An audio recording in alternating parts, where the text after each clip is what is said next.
bem-vindos à Rádio Maravilha. E a paz a todos os irmãos que estão conosco, a todas as igrejas, a vós graça e paz da parte de Deus, nosso Pai, e da parte do Senhor Jesus Cristo.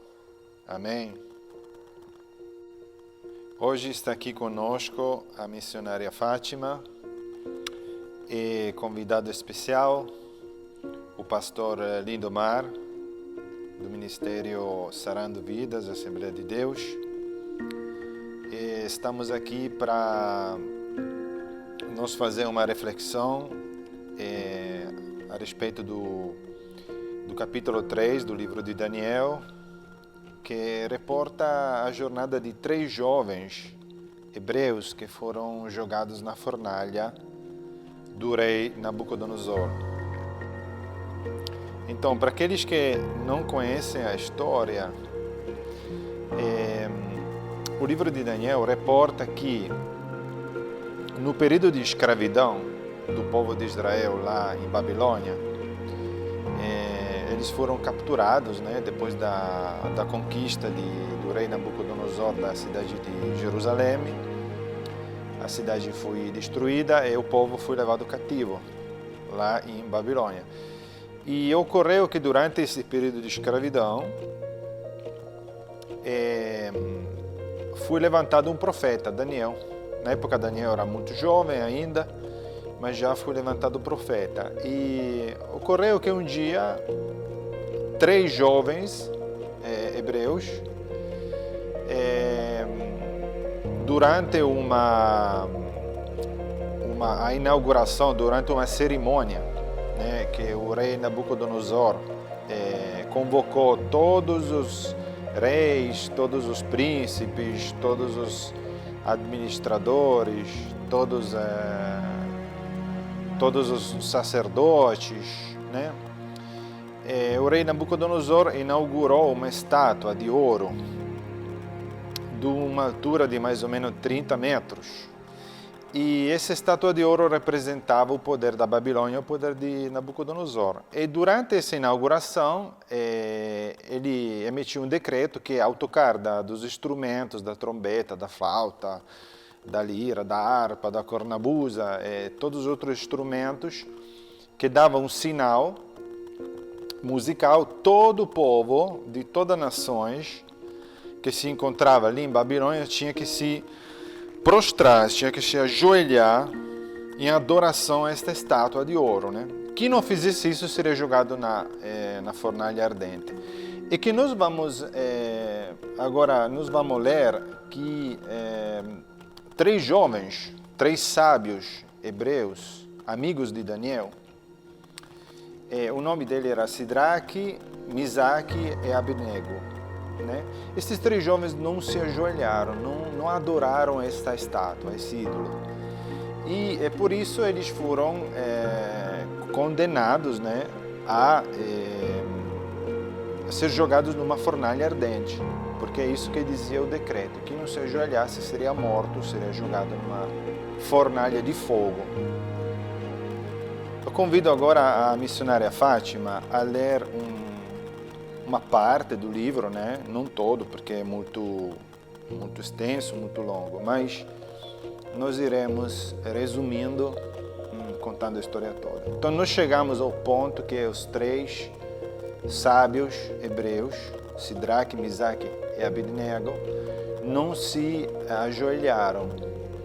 E aqui, justamente, nós vamos ler da escritura do livro de Daniel, capítulo 3, versículos 16, 17 e 18.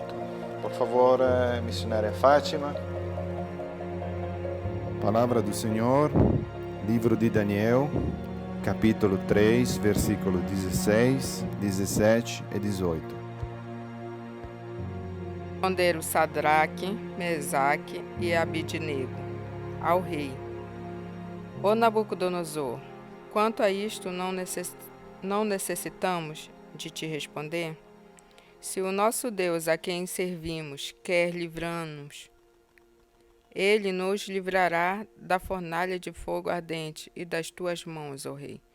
Se não fica sabendo, ó rei, que não serviremos a teus deuses, nem adoraremos a imagem de ouro que levantaste. Obrigado, missionária Fátima. Deus abençoe a sua vida. Então, nós acabamos de ouvir a resposta dos 3 jovens, Sidraque, Misaque e Abidnego, dizendo que eles não iam se prostrar, que eles preferiam arriscar as suas vidas, mas que não iam se prostrar diante de nenhum ídolo estranho, e que só eles se prostrariam diante de Deus, Deus do Abraão, né? E por isso eles realmente foram jogados na fornalha. E o rei Nabucodonosor, por causa da ira, ele foi tomado, né, de uma fúria, por causa desse, dizemos assim, desrespeito, né? E ele mandou aquecer a fornalha 7 vezes a mais. Quer dizer, essa fornalha virou... tinha um fogo fortíssimo que até chegou a queimar os soldados que estavam levando os 3 sábios, os 3 jovens, para ser jogados dentro da fornalha, né? As chamas eram talmente fortes que acabaram matando alguns homens, alguns soldados. É a partir desse momento que a história começa a se fazer interessante, porque o que acontece? Que, na verdade, dentro da fornalha, os 3 jovens não queimam. Pelo contrário, eles ficam caminhando tranquilamente e com eles é presente um 4º homem. E o próprio rei Nabucodonosor, ele fica surpreso com isso, fica até com medo, né? Porque ele vê que o fogo não tá consumindo os corpos dos 3 jovens. Ao contrário, eles são tranquilos, eles ficam passeando dentro da fornalha. E esse 4º homem que aparece é uma figura mística, porque o próprio rei Nabucodonosor reconhece que ele se parece com o Filho de Deus. Aqui no versículo ele diz assim: replicou o rei, eu vejo 4 homens soltos que passeiam impunemente no meio do fogo. E o 4º tem a aparência de um Filho de Deus. E aí quando o rei Nabucodonosor vê que nada podia fazer contra esse Deus, ele compreende que é melhor ele respeitar esse Deus. E ele ordena que os 3 jovens saiam da fornalha e logo ele emite um decreto dizendo assim que, em consequência de tudo isso, ele deu uma ordem que todo homem pertencente a qualquer povo, nação ou língua que ousar falar mal, seja o que for, contra o Deus de Sidraque, Misaque e Abidnego, seja despedaçado e sua casa reduzida a um montão de imundícies, porque não há nenhum outro Deus capaz de realizar uma libertação assim. Amém. Muito bom. Agora chegou o momento da palavra, da reflexão. Eu convido o pastor Lindomar para ele fazer uma reflexão sobre esse capítulo. E no meio dessa reflexão eu vou fazer algumas perguntas para ele e será um diálogo assim para esclarecer, para ver quais são as partes desse capítulo onde Deus fala, né? Onde nós podemos aprender com a palavra, podemos edificar nossas vidas, podemos ter discernir melhor, né, o que está escrito, discernir com a ajuda do Espírito Santo. E por isso eu convido o pastor Lindomar para ele nos explicar de forma mais precisa, né, exatamente o que aconteceu nesse dia. Pai, graças te damos aqui nessa noite, porque nos reunimos aqui, Senhor, para fazer as reflexões a respeito da Tua palavra, Senhor, para que a Tua palavra que será ministrada aqui nessa noite possa impactar os corações das vidas que estarão ouvindo, meu Deus, essa mensagem essa noite. Que o Senhor venha alcançar almas, vidas para o Teu reino, Senhor. Que pessoas venham ser alcançadas também, Senhor, venham ter os seus corações impactados. Que a Tua palavra possa ir de encontro, meu Deus, a essas vidas e gerar novos frutos, para que essas pessoas possam saber que Tu verdadeiramente é Deus e que Tu salva, Tu cura e que o Senhor liberta em nome de Jesus. Amém? Boa noite, irmãos, a paz do Senhor Jesus Cristo. Nessa noite nós vamos fazer uma reflexão aqui da Palavra de Deus a respeito do livro de Daniel, no capítulo 3, que vai falar da estátua de ouro que Nabucodonosor tinha levantado no seu reinado e que todo o povo babilônico tinha que adorar, não só o povo babilônico, mas todo o povo que estava lá cativo, nações, línguas que se encontravam no estado lá de Babilônia, no governo babilônico, né, que tinha que se prostrar diante dessa estátua de ouro, a qual o rei Nabucodonosor tinha levantado. Pastor, Lindomar, mas eu achei muito interessante essa descrição da estátua, né? Ele diz, no livro está especificado que esta estátua tinha uma altura de 60 cúbitos, que em metros seria 30 metros, né? Estamos falando de uma altura de um prédio de mais ou menos 5 ou 6 andares. Era uma estátua toda de ouro, então uma estátua economicamente de um valor impressionante, né? Também naquele tempo era um valor exorbitante, né? Mas eu queria lhe perguntar, pastor, qual é o significado dessa estátua de ouro? O que representaria, né, esta estátua de ouro? Trazendo para os dias de hoje, essa estátua que o inimigo levantou na época de Nabucodonosor para tentar tirar o foco das pessoas de adorarem a Deus, trazendo demonstrando poder executivo muito grande, elevados, né? E hoje as pessoas procuram coisas rápidas, resposta rápida, recursos financeiros rápidos, e acaba se esquecendo, né, que não é na grandeza das coisas que Deus opera o milagre. Deus opera as nossas vidas através de coisas simples, pequenas, né? E as pessoas buscam as coisas grandes. Nós temos que buscar as coisas pequenas que vêm do reino de Deus. As coisas de Deus são as coisas pequenas que a gente muitas vezes ignora, mas Deus tem grandes coisas para revelar nossas vidas, sendo que para nós parece coisas pequenas, né? Entendi, pastor. Então quer dizer que hoje em dia, mesmo a gente não vendo uma estátua de ouro como era na época, né? Mas essa estátua, o diabo ele ergueu já essa estátua. Ela está de uma forma mais virtual, né? Está no cartão de crédito, está na facilidade em querer o diabo nos dizer, dizemos assim, enforcar de dívidas, né? Para nos dizer, corre atrás, televisão de 60 polegadas, celular nova geração, carro, prestações a perder de vista. Mas, na verdade, o diabo está amarrando a gente, está amarrando a nossa vida e está também destruindo a nossa vida espiritual. E continuando aqui na nossa história, né, da estátua de ouro que Nabucodonosor levantou, né? E do império, sobre o império do Nabucodonosor, de todo o seu governo, né? E que o inimigo usa isso para poder fazer as pessoas se apegarem a coisas, adorar, buscar coisas físicas, né? Coisas materiais, quando nós deveríamos buscar coisas espirituais, porque como no versículo 4 fala que o arauto, né, tocou, né? Que todos tinham que se ajoelhar quando a música tocasse diante da estátua de Nabucodonosor. Todo o povo, nação, língua tinha que se prostrar diante daquela estátua enquanto a música tocasse, né? E esses 3 jovens, né, como Sadraque, Mesaque e Abednego, não se prostrou diante dessa estátua, né? Continuou de pé, porque eles sabiam o Deus que eles serviam, né? Eles tinham um aprendizado judeu, né, que não poderia se prostrar diante a outros deuses, né? E eles estavam ali cativos, né, na Babilônia,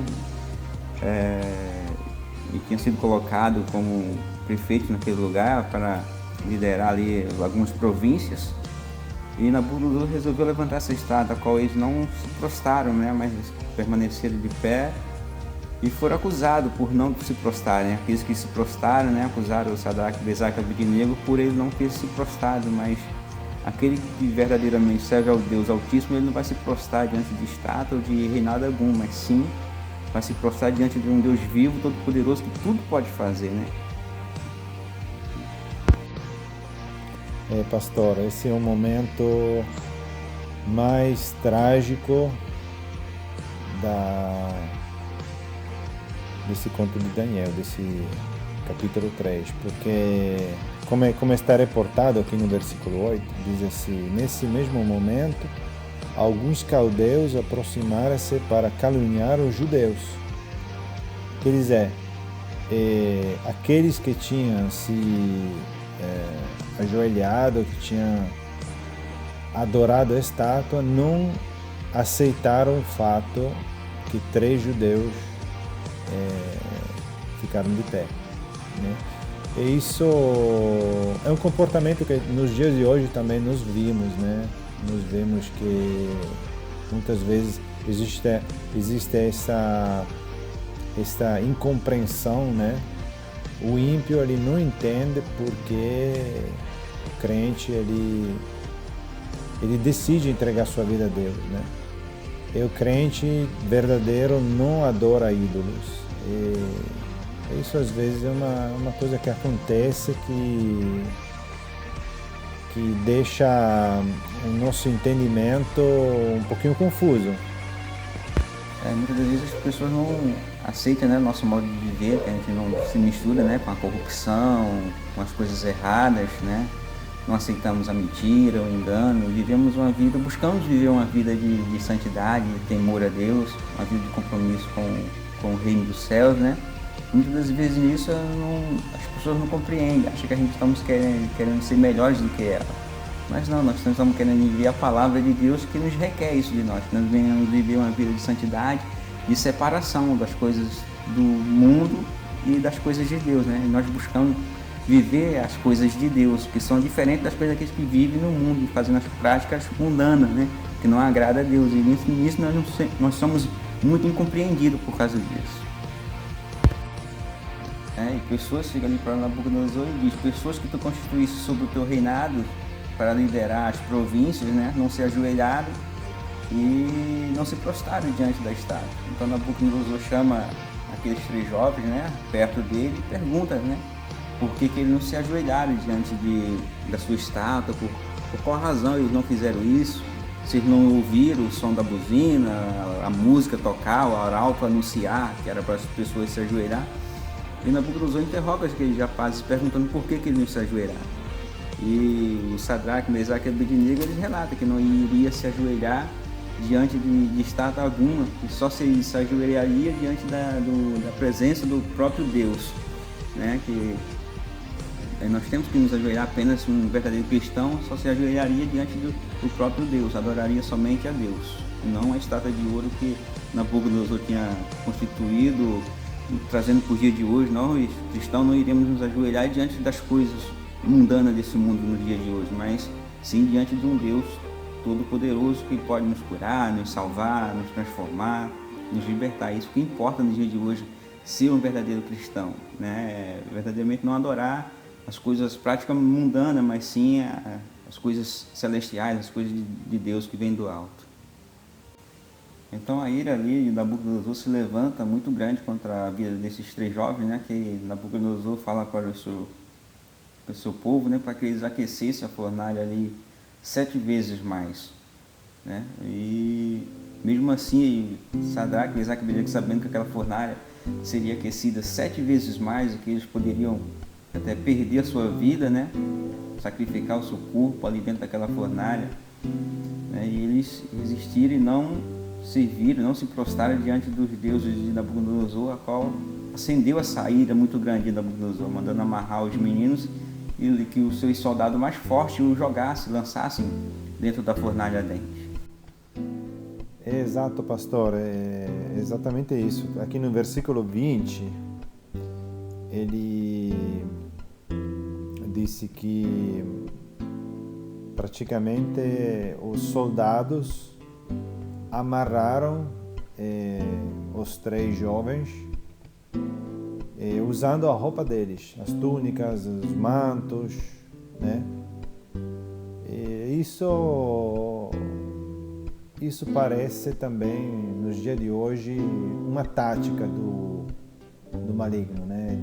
Aqueles que não se prostram a ele, aqueles que se separam, que adoram o Deus vivo, o diabo tenta amarrar. O diabo tenta, com suas artimanhas, tenta legar, de amarrar, de impedir que a pessoa possa ter uma vida plena, né? O diabo sempre utiliza alguma armadilha para amarrar a pessoa, para laçar, né? O famoso laço do passarinheiro, né?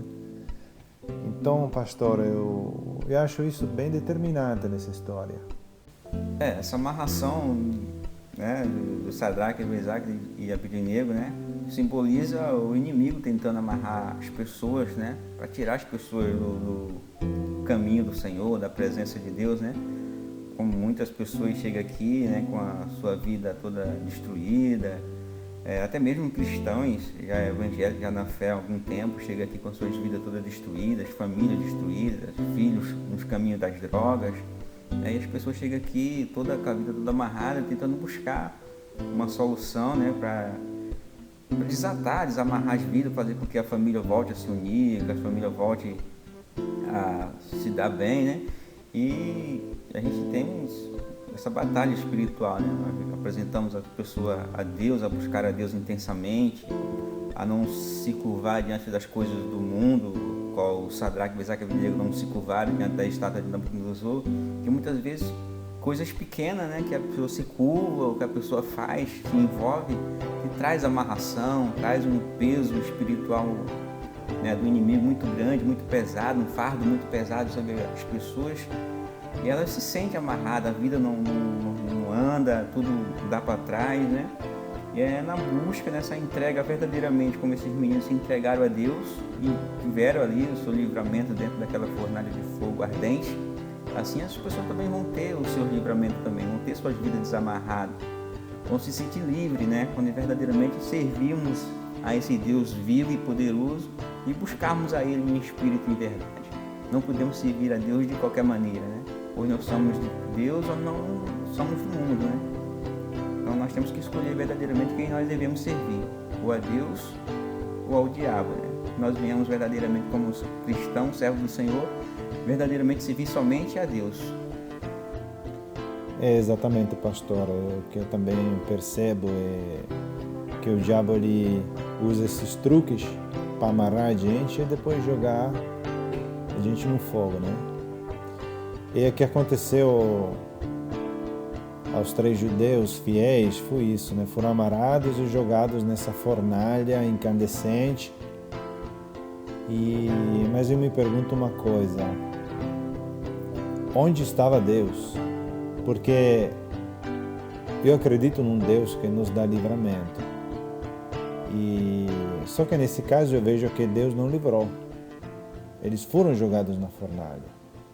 Eu pensava assim, na minha ignorância, né, que Deus poderia intervir, poderia jogar uma água, esta fornalha poderia de forma milagrosa se apagar, poderia vir um terremoto, poderia a estátua de Nabucodonosor poderia cair no chão, sabe?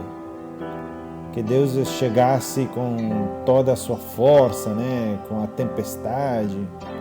Mas não, onde estava Deus nesse momento de suplício, né? Onde estava Deus? Olha, aonde estava Deus é uma boa pergunta, porque assim, Deus, Ele não veio para quebrar nenhuma lei, né? E era lei naquela época que todos se prostrassem diante da estátua de Nabucodonosor. Então tem coisas nas nossas vidas que Deus vai deixar a gente passar, vai ter provação, vai ter fornalha nas nossas vidas que a gente vai ter que passar. Sim, e Deus em todo momento estava com os meninos, eles tinham certeza que Deus estava com ele o tempo todo, porque as pessoas que jogaram eles dentro da fornalha, ao só enxergar na boca da fornalha para jogar ele dentro, a Bíblia relata que eles foram fulminados na mesma hora, eles morreram queimados na mesma hora. E os meninos caíram dentro da fornalha, né, e não tiveram lesão alguma, porque Deus já estava com eles dentro da fornalha. Antes que eles foram lançados dentro da fornalha, Deus já estava com eles. Então, assim, muitas vezes acontecem coisas nas nossas vidas e nós perguntamos: aonde está Deus?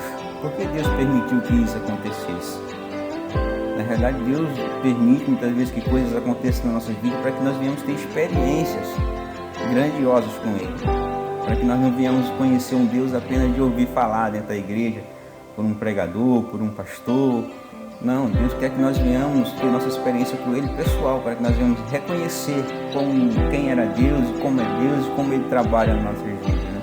Porque se nós formos nos lembrar, né, Jó, até de Jó mesmo, saindo um pouco do livro de Daniel, indo lá para Jó, a Bíblia vai falar que Jó era um homem temente a Deus, reto, se desviava do mal, e mesmo assim Deus permitiu que Satanás fosse e tocasse na vida dele. Então é coisas que acontecem nas nossas vidas, né, que problemas, filho que entra para as drogas, para o tráfico, filha que se prostitui, e nós perguntamos: eu sirvo a Deus, e cadê Deus nesse momento? Né? Mas são coisas que nós, né, usar a nossa fé, para nós orarmos mais, para nós nos entregarmos mais a Deus, nos achegarmos mais a Deus, é coisa que vem sobre nossas vidas, que nós temos que passar, que nós não temos que perguntar onde está Deus, mas sim se achegar a Ele, porque em todo tempo Deus está conosco, né? E Deus nos mostra através desses atos, desses acontecimentos, que Ele é um Deus poderoso e Ele está nas nossas vidas. Muitas das vezes nós é que nos esquecemos, né, e nos afastamos de Deus. Então nós temos que buscar a Deus, porque em todo tempo Ele está em nossas vidas. E aí chega aquele ponto, né, que Nabucodonosor lança os 3 meninos dentro da fornalha, né, e depois que aqueles meninos, algum tempo assim, estão lá dentro da fornalha, Nabucodonosor resolve olhar para dentro da fornalha, e eles verem que Nabucodonosor vê que aqueles meninos não estão sozinhos dentro da fornalha, né, que eles caíram dentro daquela fornalha, amarrados, presos, né. E Nabucodonosor, quando vem olhar agora para dentro daquela fornalha, Nabucodonosor vê os 3 meninos soltos, passeando dentro da fornalha. Ainda tem um espanto, né? Porque ele olha e não vê só 3, vê 4, né? E o quarto que ele olha, ele fala para os seus capitães, seus soldados: olha, não lançamos nós 3 homens atados dentro das fornalhas?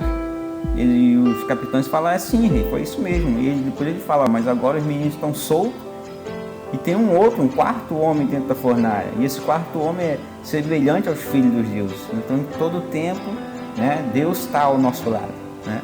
Nabucodonosor, por ser um rei ímpio, não conhecendo a Deus, não temendo a Deus, né, ele reconhece que lá dentro da fornalha tinha um 4º homem, e que esse era semelhante ao filho dos deuses. Então, o ímpio reconheceu o poder de Deus. É que Deus mostrou naquele lugar ali, né, e todo Nabucodonosor, todo o seu povo, tiveram que reconhecer Deus, né, ali protegendo aqueles meninos lá dentro daquela fornalha. Então Deus permitiu que aqueles meninos caíssem dentro da fornalha para mostrar para aquele rei e para aquele povo daquele reinado quem era Deus. E em todo o tempo Deus está conosco. Exato, pastor. A coisa que me impressionou muito é que estes 3 jovens tiveram uma experiência única. Naquele tempo, claramente Jesus de Nazaré ninguém conhecia, mas Daniel é um profeta, né? Ele está nos dizendo que eles tiveram um contato com o Filho de Deus. Praticamente, essa aqui é uma profecia messiânica. Estamos falando de Jesus, no Espírito, claramente. No Antigo Testamento, Jesus muitas vezes aparece. O Antigo Testamento lança uma sombra, sempre na figura do Messias, de Jesus Cristo. E é realmente uma experiência muito forte que faz a gente refletir, né? Eu mesmo fico refletindo nisso. Às vezes eu me encontro um pouco nessa situação de ter um problema, de ter uma aflição, e descobrir que Deus está comigo, mesmo quando eu não tenho 100% da minha fé atuando, mas aquele pouquinho de fé que eu tenho, que é um grão de mostarda, faz sim que a minha fé possa, nos momentos difíceis, ser fortificada pela presença de Deus, né? Então, esse aqui é com certeza, essa aqui foi uma experiência única desses 3 jovens de conhecer a Jesus Cristo antes do tempo. Bem, então lá os 3 jovens, né, depois que Nabucodonosor vê lá o relato, né, viu os que estavam lá andando junto com o 4º homem da fornalha, passeando, né, Nabucodonosor chama os 3 jovens para fora, né, que até o Nabucodonosor fala assim: Sadraque, Mesaque e Abednego, serve do Deus Altíssimo, sai e vinde para fora. Então, aí quando Sadraque, Mesaque e Abednego saem para fora daquela fornalha, né, depois de tudo acontecido, né, todo o livramento a qual Deus já tinha dado para eles ali dentro da fornalha, né, Nabucodonosor vai examinar se há alguma coisa, algum dano nele por causa do fogo, né, estava aquecido 7 vezes mais. E todo o povo, todos os prefeitos, governadores, presidentes, viram que o fogo não teve poder algum sobre a vida de Daniel, de Sadraque, Mesaque e Abednego, né? E nem cheiro de fumaça não tinha na sua roupa, nem no seu cabelo, nem dano algum tinha nos corpos deles. Eles tinham sido totalmente saídos daquela fornalha ilesos, sem nenhuma queimadura, sem nenhum dano, né? E isso nos contrasta no dia de hoje a proteção de Deus para a vida daqueles que servem a Ele, né, em espírito e em verdade. Essa proteção, né, por mais que aconteçam as coisas das nossas vidas, nossas voltas, que muitas das vezes nos faz questionar onde está Deus nas nossas vidas, é ter essa proteção, o livramento, né, que eles foram lançados dentro da fornalha e não se queimaram, não tiveram dano, a sua roupa continuou do mesmo jeito, os seus cabelos continuaram do mesmo jeito. E muitas vezes, assim, trazendo para o dia de hoje, nossas vidas se contrasta assim também. Muitas vezes nós saímos na rua para trabalhar e às vezes nós temos vamos chamar de um livramento de um acidente. Às vezes passa um veículo, né, a gente se distrai um pouco, passa um veículo, por pouco não atropela um de nós, por exemplo. Aquilo ali é totalmente um livramento de Deus, né? A mão de Deus nos livrando de um machucado, de um braço quebrado, uma perna quebrada, ou até mesmo perder a vida.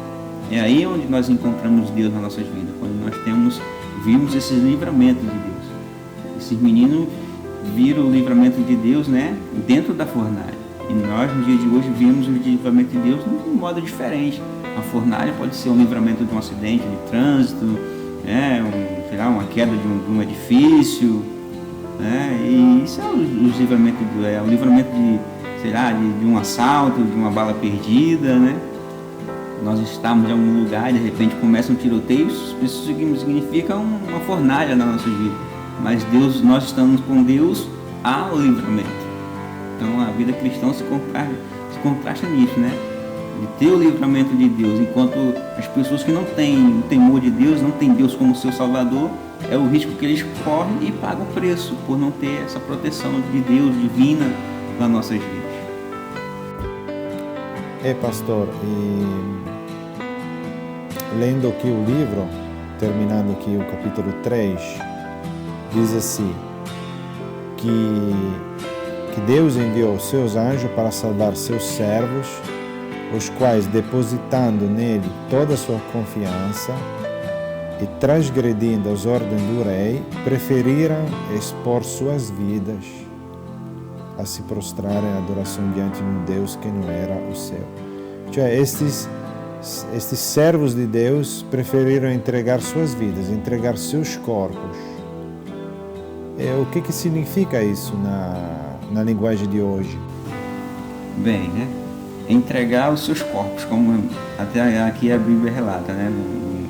Na parte C do versículo 28, né? A palavra de Deus fala que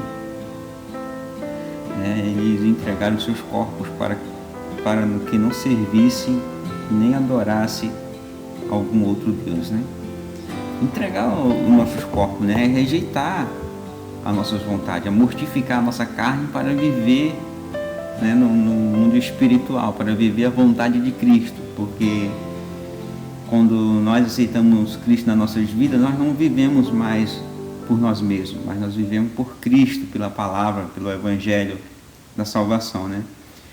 porque a palavra de Deus vai dizer, né, o próprio Jesus disse, né, que aquele que tentar salvar a sua vida, perdê-la-á, mas aquele que perder a sua vida por amor à palavra de Deus, salvá-la-á, né?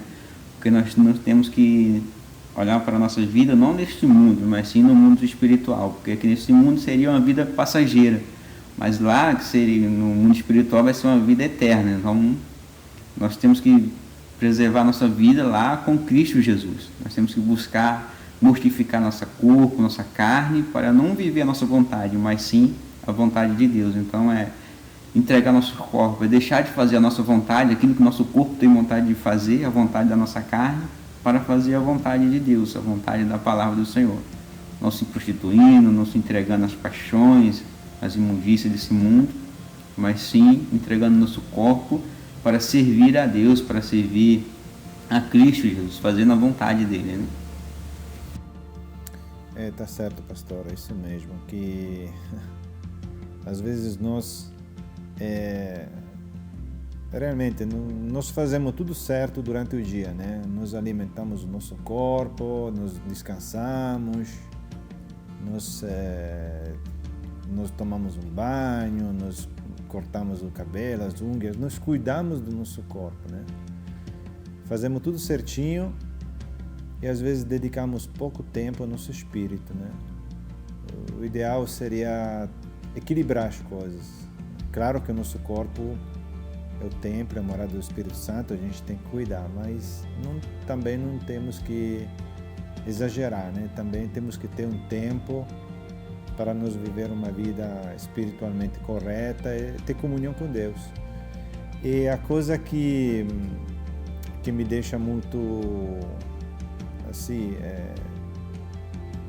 interessado em finalizando a palavra, aqui diz que Nabucodonosor, depois de reconhecer o Deus Altíssimo, ele fez um decreto dizendo que todo homem de qualquer povo, de qualquer nação, língua, que falasse mal do Deus de Daniel, que falasse blasfemas do Deus de Israel, ele seria despedaçado, cortado em pedaços, e a sua casa reduzida em um montão de imundícies.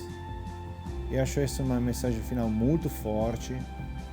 Como é que o Senhor vê hoje em dia esse tipo de aviso, né? Como pode ser interpretado hoje, no dia de hoje? Bem, no dia de hoje, né? Despedaçado, né? Como você já falou, despedaçado, e a casa se torna um monte de monturo, né? Quando a gente não traz Deus para dentro da nossa casa, né? A nossa casa fica totalmente despedaçada, destruída, né? Como já falou no início, né? O inimigo destrói a família, leva filho para as drogas, filhas para a prostituição, né? Tudo, marido para o adultério. E o inimigo só faz isso, né? Quando a gente verdadeiramente não blasfema desse Deus. Mas para aqueles que temem ao Senhor, que buscam ao Senhor, que aceita o Senhor como seu Salvador, ele tem uma vida de proteção, assim como Sadraque, Mesaque e Abednego tiveram a sua proteção dentro da fornalha. Então nós não podemos blasfemar desse Deus. Temos que aceitar esse Deus nas nossas vidas como nosso Salvador, não como um Deus carrasco que quer nos aprisionar. Não, ele não quer nos aprisionar, ele quer nos tornar livre do pecado, livre da imoralidade. Ele quer transformar a nossa família, quer deixar nossa família livre, nossos filhos livres da droga, da prostituição, da bebedeira. Ele quer que os esposos e esposas sejam fiéis um ao outro, andem em comunhão um com o outro. E aqueles que não blasfemam, que zombam de Deus, que não aceitam esse Deus a qual Sadraque, Mesaque e Abednego servia, ele tem uma vida totalmente destruída, né? Uma vida cheia de enfermidade, filhos vivendo de qualquer maneira, não tem uma vida feliz, uma família feliz. Mas aquele que tem Deus como seu Salvador, verdadeiramente ele pode ter uma família feliz, um lar feliz em Cristo Jesus. Obrigado, pastor, pela explicação, para ter trazido a nós entendimento. Claramente, o Espírito Santo que hoje se fez presente, tivemos bastante assim, tem muitas mensagens que estão dentro desse capítulo que na primeira leitura não aparecem, mas depois com mais atenção, com meditação da palavra, ela começa a revelar para nós entendimento. Eu agradeço muito, pastor, eu oro pela sua vida, pela sua família, agradeço muito todo o ministério aqui de Sarando Vidas. E pastor, quer falar mais alguma coisa antes de encerrar a nossa mensagem de hoje? Bem, eu agradeço aqui a oportunidade de nós estarmos aqui reunidos nessa noite aqui, fazendo esse pequeno reflexão aqui da palavra de Deus, né? A respeito desse livro de Daniel, principalmente do capítulo 3, que é um capítulo muito interessante, né? Que revela-nos assim, o plano de salvação de Deus para a vida de uma pessoa, né? Um exemplo de pessoas que serviram a Deus, né? Com certeza em espírito e em verdade, e tiveram ali os seus livramentos, né? Tiveram suas vidas salvas, né? Do poder da chama, do fogo, do fornalha ardente. E para você que está ouvindo essa mensagem nessa noite, essa palavra, que você venha buscar a Deus em espírito e em verdade. Se você ainda não conhece a Deus, que você venha buscar conhecer esse Deus para a sua vida, porque assim, é um Deus que não vai trazer peso, não vai trazer prisões, mas é um Deus que vai te tornar livre, é um Deus que vai te fazer ver as coisas de um modo diferente, porque muitas das vezes as pessoas estão vivendo, não têm uma perspectiva de vida, né, para frente melhores, e pensa que tirando a sua vida vai acabar o sofrimento. Não. O único modo de acabar o sofrimento da pessoa cristã é conhecendo verdadeiramente a Jesus Cristo, conhecendo a palavra de Deus. Essa palavra de Deus ela vai trazer discernimento, vai abrir nossas visões espirituais, vai fazer a pessoa enxergar algo muito além do que ela está vivendo no momento, seu momento de dor, seu momento de flagelo, seja lá o que ela esteja vivendo, né? A palavra de Deus ela é uma palavra que ela abre a nossa mente. Muitas das vezes a gente não se sente, pessoalmente não se sente nada, não se sente ninguém, mas Deus, Ele nos ama de uma tal maneira que Ele nos faz se sentir totalmente amado quando nós lemos a palavra de Deus. Muitas vezes nós nos sentimos rejeitados, abandonados, porque os parentes abandonam, os amigos abandonam, mas Deus é o único que nunca abandona nenhum de nós. Em todo momento, por mais que nós venhamos andar em caminhos errados, mas Deus sempre está ao nosso lado, sempre querendo que nós venhamos nos lembrar dEle. E quando nós nos lembramos dEle, buscamos a Ele, Ele se revela a cada um de nós e o plano da salvação chega nas nossas vidas. Porque o mais importante não é só conhecer a palavra, porque simplesmente só conhecer a palavra e não vivê-la não adianta de nada para nossas vidas. A única coisa que vai acrescentar na nossa vida é nós conhecermos a palavra e vivermos essa palavra. Porque quando nós passamos a viver essa palavra, qual foi ministrada aqui nessa noite, essa palavra vai fazer efeito em nossas vidas, não só para o dia presente, mas futuramente uma salvação em Cristo Jesus.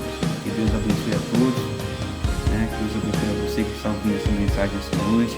Que Deus possa tocar no teu coração, que você venha ter a oportunidade de conhecer esse Deus, assim como Sadraque, Mesaque e Abednego conheceu, assim como eu, pastor Lindomar, assim como o missionário Igor, conhecemos a Jesus. Tivemos o privilégio de conhecer a Jesus, estamos na presença de Jesus, fazendo essa mensagem essa noite para você. Que Deus te abençoe, em nome de Jesus. Amém.